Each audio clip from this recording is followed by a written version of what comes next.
So I was looking on the internet for examples of Wankel rotary engines, GrabCAD and other sites, and all of the models that I found were not technically correct.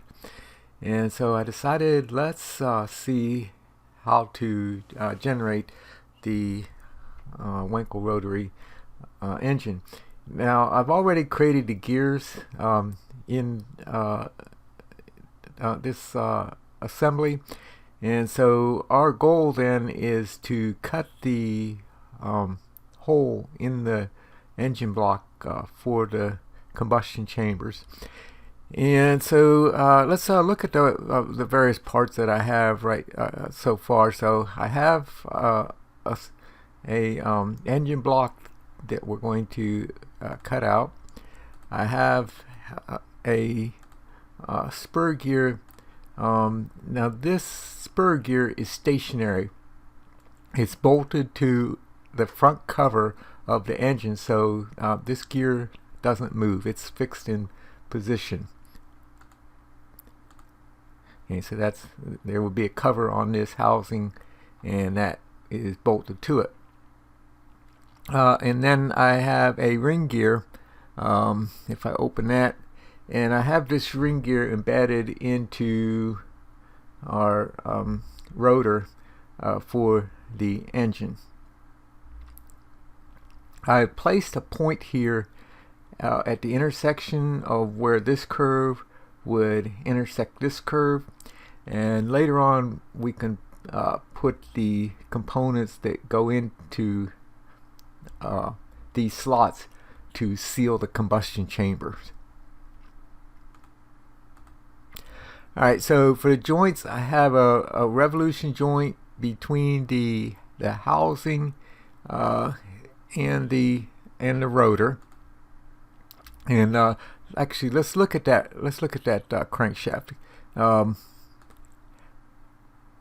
So I need two revolution joints. I need a revolution joint about this cylinder, and I also need a revolution joint about this offset cylinder. And so that comprises our two revolution joints. Right? And then for the gear, I have a ring gear, so I have a rolling cylinder in cylinder joint for the ring gear. In our example, though, the spur gear stays stationary and the ring rotates around the spur gear. Okay, I've also put a trace on this point so that as the rotor goes around, it will create a trace following where that point goes. And so let's go ahead and play that, and we'll see how it goes.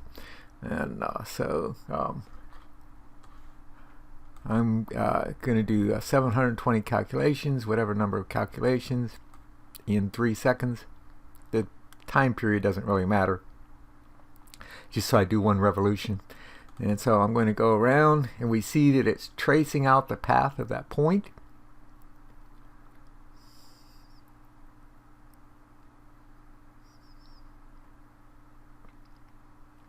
And it does one complete revolution.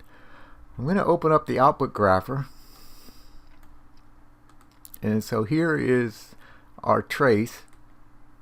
I'm going to right click on that trace, and I'm going to tell it to export that trace to a sketch. And then down here in the left hand corner it says to select the component where we want to put that, and I want to put that on this or actually on the housing on the engine block. And then I open up the engine block. Now so there's a spline drawn through 720 points on the face of this engine block. Now I made those points larger so I could see them clearly, but you know, it makes it look like a thick line when I zoom out. And then I will simply extrude cut through the part, and I'll tell it to cut through all, and then that gives me my my cavity. So I've already done the extrusion previously, so I'm just going to turn off the visibility of that sketch. And so I had ran this earlier and brought in the sketch, and so I extrude cut and also extrude cut for the spark plugs and for the exhaust ports. Alright, so we'll go back to the assembly now, and so now we see that our cavity's cut, and now when we play this, we have a mechanism that works just like the real mechanism.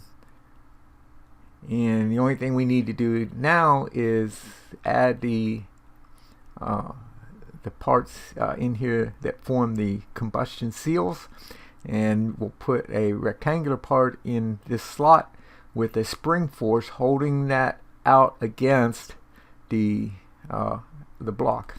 And so let me show you the finished assembly. Okay, in the finished assembly, I've placed 3 compression seals, and those compression seals only have a prismatic joint. That is, they can only translate, move in and out of this slot, and then I have a sliding joint between the edge of this compression seal and the block for each one of those. And then I have 2 spring forces, one towards the front, one towards the back, on each one of these to hold this out against the block as it goes around. So as it goes around, it will compress that spring up in this area, and then the spring has to push that out, keep that tight all the way around. So we'll go ahead and play this, and we'll see that in operation. Now, the first time through, it's a little bit slow, as it's having to do more complicated calculations to hold the compression seals tight against the block.